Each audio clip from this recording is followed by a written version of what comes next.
So then we can share it at our YouTube channel. And guys, as you know, we watching getting to know part of the festival where we meet and talk to each and every one of the participants from different countries. And my name is Alex Borovenskiy, and I am from Kiev. I run ProEnglish Theater of Ukraine, and I'm one of the participants. I don't run the whole festival, but I like to talk to people and get to know them. So we have Andy. Good evening. Hi, and I'm Andy, and I'm from NoLogoProductions, who we're putting on makeup as part of the festival. My question is, you guys originally from Edinburgh, or you are in Edinburgh right now with the festival? Because you from UK. We now actually, both of us live in Edinburgh, but we were both born in the UK. So I was born in a place called Walsall in the West Midlands of England, just kind of near to Birmingham. And Moj Taylor, who's the actor in the play, was born over in Cheshire. I've lived up in Edinburgh for 5 years, and Moj has lived in Edinburgh for literally 5 weeks now. But where was the performance, the makeup? Where was it staged? Where did you work on it? And how long did it take you to get the show done? So we started working on the show in 2019, and we were meant to be touring it all across the UK in 2020. And then COVID came along and sort of broke everything up. And we'd had our very first rehearsal. Moj had travelled up to Edinburgh, and there's a place called Leith Depot near to where I live that has a nice rehearsal room that we can use. We'd booked in 2 days to rehearse there, and at the end of the first day, the guy gave me a call back and said, yeah, you can't come in tomorrow now, we're closing down for COVID. So, okay, cool.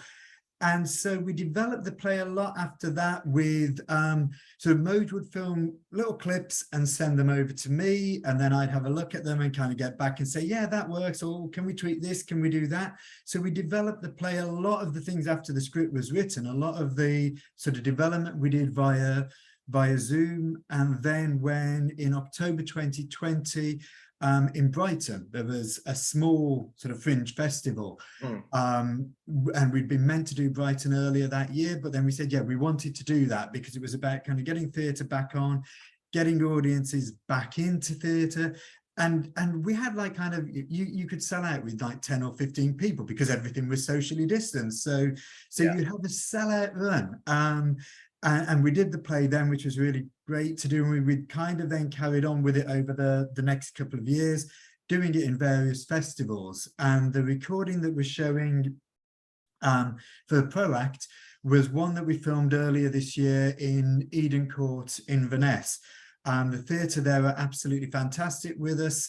We were doing a performance that was then kind of streamed out to schools across the Highlands of Scotland. And so they filmed the performance and have said to us, yeah, we can use the film, we can put it out as part of the festival, which has been absolutely brilliant to them. Yeah. So how many times did you actually play makeup live? You covered all Britain. How many times did you do? It's now getting around about, I think by the end of this run in Edinburgh, we'll have done it around about 50-60 times in total. Whoa, none of my shows live that long, man. It's like my longest record was 32, no, 32 is too much, 28, I guess. 28 times we showed, and that's 60 times total. Whoa. Yeah. It's the joys of Edinburgh Festival, because it's kind of, it runs, obviously, it sort of runs all through August. We literally get 1 day off. So we started on the 3rd, we finish on the 29th. The one day that we're not doing the play in Edinburgh is the day that we're putting it on for you guys. Oh, really? Okay. Yeah. So it's still no day off. You still show it like it's still no day off. It's just a slightly later start for me, and I don't have to go out the house for it. Could you tell me a bit more about the Edinburgh experience? Because from Ukraine, only 4 theaters participated throughout the whole course, and everybody was like, "Ooh, we've been to Edinburgh. We wanted to come this year, but Russian attack on our country stopped it." But Edinburgh is legend. As I understand, it's the whole month, and you perform once a day, twice a day. How's the audience? Do you have to catch your own audience? How does it go? Yeah, so there's about 3,000 different shows that are on over the course of the month. Most of them will run, or about, I would say about 3/4 of them are on once a day, every day through the festival. And different venues will start at different times, but the festival as a whole sort of officially runs from the 5th to the 29th of August, with a couple of venues, including ours, that open earlier. And what you get is, yeah, say about 3,000 shows. You've got comedy, a lot of stand-up comedy, music, theatre, cabaret, circus performers, spoken word. So you name it, you can perform it. And some of the venues are what's referred to as kind of curated venues. So, and ours is one of those kind of venues where they pick the selection of plays that they want to kind of get a whole sort of program together. Whereas a lot of the other venues will be, it's with the real kind of spirit of the Fringe. If you've got an idea and you say, yeah, we'd like to do the Fringe, you contact the venue and they will arrange it and offer you a time of day and a place. And the whole city kind of, you find everywhere in the city that's normally, you know, a building that one day might actually be a pub, or a building that's a cafe, or a building that's a library, suddenly will become a theatre. And I think the smallest venue that there's ever been has been a phone box, which became for 1 year a live show. And it was doing it where people, you'd buy a ticket, you'd go into the phone box, when you could still get ordinary old-fashioned phone boxes, and there'd be a phone call that would then kind of send people off somewhere and give them a show somewhere around the city. So it's literally kind of everything in the city becomes the Fringe and becomes a Fringe venue. Whoa. So how does, from the first view, how does the makeup performance look like? What our audience should expect from the first, like the entrance of the show? What do we imagine now before we see it? Yeah, so with makeup, you start off getting invited onto the stage of Lady Christina, who's a drag artist from the old school. So do you have Drag Race in Ukraine? Drag Race? Yeah, so it's RuPaul. It's a program that was very big in America of drag artists. And it's been sort of seen as this is something that's changed what the drag scene was known about. So with the play, we open on a stage where this kind of a drag artist who's just getting to her 44th birthday is bringing the curtain down on what could be their last ever show. And then we move into the green room with them backstage. Wow. Okay. And we see as they start to take the makeup off and they look in the mirror and recognize, they can kind of see their father's features looking back at them. And it really becomes then a piece about the life that they led for people who were kind of born in the 70s, 60s or 70s in the UK and were gay or thought they might be gay. You kind of grew up in a very difficult time there. It was something that you couldn't tell your parents about. Just the suspicion that you might be gay meant you could get bullied at school. There were laws that prevented schools actually almost mentioning same-sex relationships. So it was something that people then, drag kind of became a way for people to find their identity and find their personality. And the character that we meet in the play is someone that went through that, and their drag act was shaped by their lives. And so it's really a way of kind of getting to know them, the spirit it took them to get to where they are, and how they now feel where they're getting older, and feel that the scene has moved on from them and people are expecting something different from them than what they're able to give now, and how they kind of reconcile all of that together in their lives. Wow. I like Andy. I really now want to target specifically Ukrainian audience for this, although Project Fest is not specifically meant to be for Ukrainian, it just is in Kiev, but we're trying to get the whole world into it. But what you describe in situation with the drug scene back then is the situation with the gay community and the LGBT community now in Ukraine, because only now we started to open up. Only now, well, we have prides and everything and toleration, but it's just coming up. Ukraine just waking up to be much more tolerant, much more open country. And for example, I stage right now a play about two gay guys, soldiers from territorial defense, protecting Kiev from Russian attack. And I stage it, and it will be premiered at Prague Fest. And I consider, well, it's not just I consider, we think it's tremendously important to see that people are equal, and to see the attitudes from back then, and to see the artists, and this thing that you said, the green room, oh my God, it's like looking not only into, you know, the LGBT things, but into how the artists go behind the stage, how they take the makeup, and what's the life of an artist. I really thrilled about the performance coming. And as I understand, you wrote it as well. Am I right? Yeah. So you the playwright and the director. How did it work? Is that your first play? Is that the topic you wanted to explore? Why did you write this one? And why did you decide to direct it as well?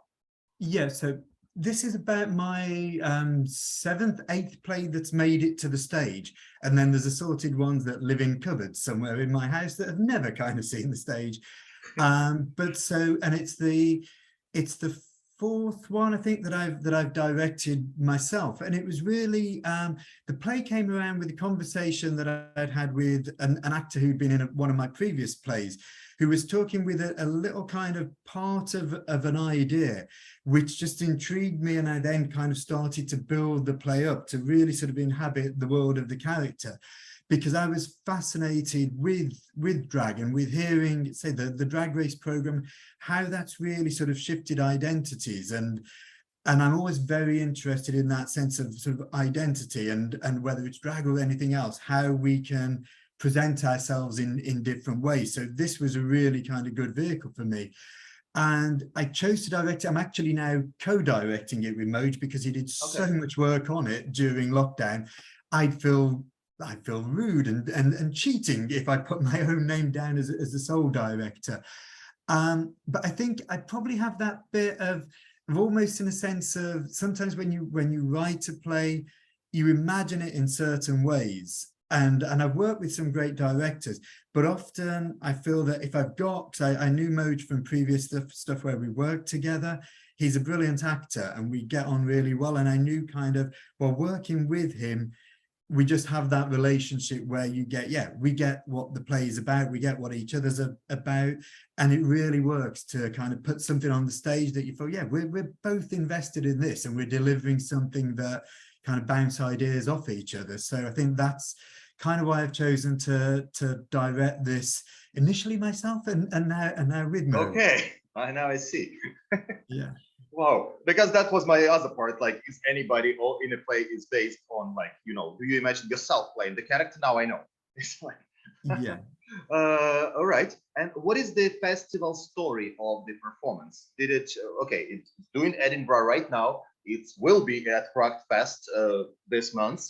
Will it go further? And what did it do already in terms of festivals? Yep. So I'll start with what it's done already. So we kind of did our official premiere in Brighton in October 2020. Before that, we did a little community arts theatre in Surbiton in Surrey called the Corner House, which is a place that I know that I've had kind of good relationships with them in the past. So we put it on there.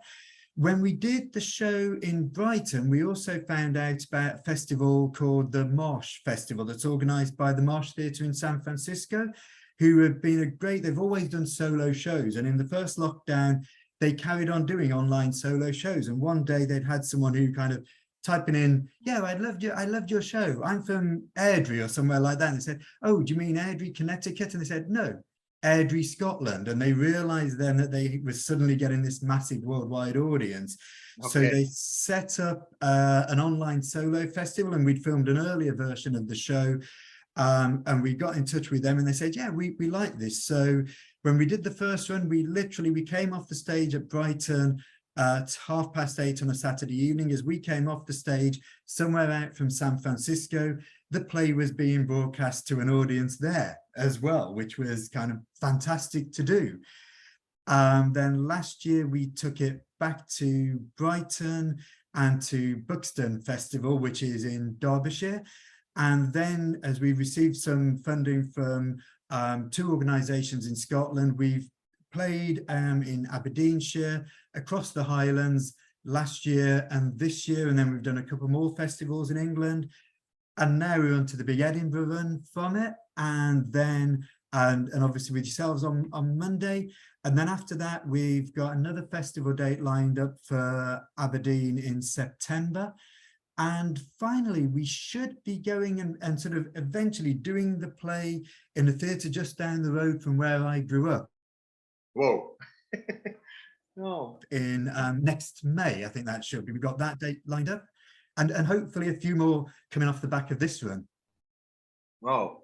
Well, but this is all Britain, right? So have you ever thought of taking, say, it to Europe or US? And if you have, which country would be, I don't know, the perfect fit for the makeup? Or it's only Britain?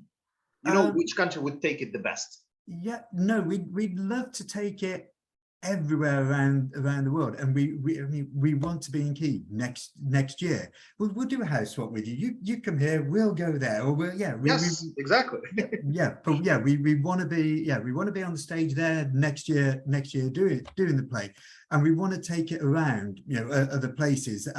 We're hoping to take the show to Ireland. And say we've had a live stream already with an audience in America. We'd love to be able to do that, and really we've got to play. I think a lot of the things in the play are very relevant now in a lot of countries. Sadly, some of the things of the lack of tolerance in some areas creep back in slightly in the UK, and we know in America different states are thinking about or already have imposed laws that forbid the teaching about same-sex relationships, and we know there's other countries across Europe with that.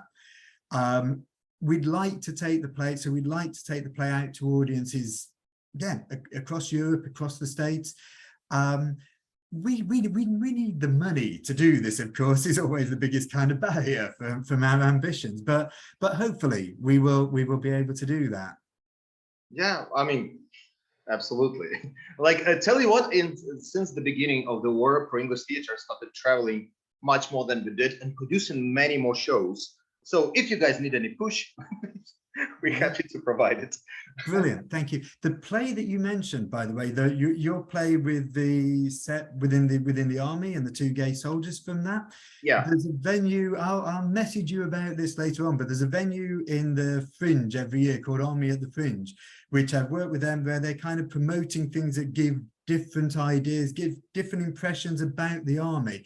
And just when you were talking about that, I thought that's the ideal show. So I'll give you all the details, and yeah, and we will get you over here next year.